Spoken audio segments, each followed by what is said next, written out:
حضرت موسیٰ علیہ السلام اللہ تعالیٰ کے انتہائی برگزیدہ پیغمبر تھے۔ آپ کو موسیٰ کلیم اللہ بھی کہا جاتا تھا کیونکہ آپ کوہ طور پر جا کر اللہ تعالیٰ سے باتیں کیا کرتے تھے۔ آپ علیہ السلام کا ایک امتی تھا جو بہت زیادہ غریب تھا۔ اس کے گھر میں کئی روز تک فاقے رہتے تھے۔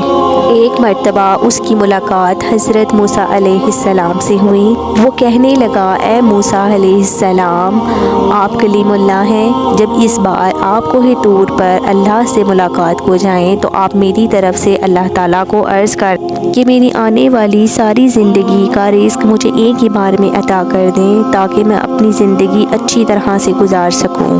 حضرت موسیٰ علیہ السلام نے اس کی فریاد سن لی اور اللہ تعالیٰ کی خدمت میں پیش کر دی۔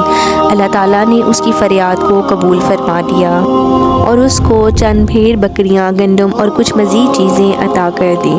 اس کے بعد حضرت موسیٰ علیہ السلام اپنے روزمرہ کے کاموں میں لگ گئے۔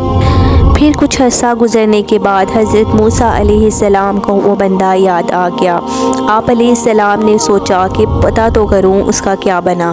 جب آپ اس کے گھر پہنچے تو آپ علیہ السلام نے دیکھا کہ اس نے عالی شان مکان بنایا ہوا تھا۔ اس کے گھر مہمانوں کا رش لگا ہوا تھا، دسترخوان بچھے ہوئے تھے، انواع و اقسام کے کھانے رکھے ہوئے تھے۔ سب کھا پی کر الحمدللہ کہہ کر مزے اڑا رہے تھے۔ حضرت موسیٰ علیہ السلام یہ منظر دیکھ کر بہت حیران ہوئے کہ آخر یہ کیا ماجرا ہے۔ کچھ دنوں کے بعد کوہ طور پر اللہ سے ملاقات کی تو اللہ پاک سے فرمایا، اے پروردگار، آپ نے اس بندے کو جو رزق دیا تھا وہ تو بہت کم تھا، لیکن آج اس بندے کے پاس کہیں زیادہ نعمتیں ہیں۔ یا اللہ، میں یہ سمجھنے سے قاصر ہوں، بے شک آپ خوب جانتے ہیں۔ اللہ تعالیٰ نے فرمایا، اے موسیٰ، بے شک وہ اس رزق کو اپنی ذات پر استعمال کرتا تو اس کا رزق وہی رہتا جو اس کو ہم نے دیا تھا۔ میرے بندے نے میرے ساتھ نفع کی تجارت کی ہے۔ موسیٰ علیہ السلام نے فرمایا، اے میرے پروردگار، یہ نفع کی تجارت کیا ہوتی ہے؟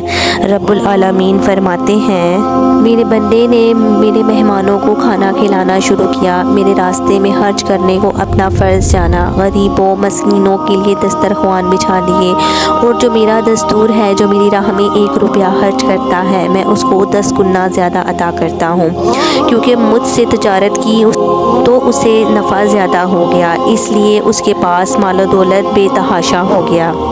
اللہ پاک فرماتا ہے، اے میرے بندے، تو میری راہ میں 1 روپیہ خرچ کر، میں تجھے 10 گنا زیادہ عطا کروں گا۔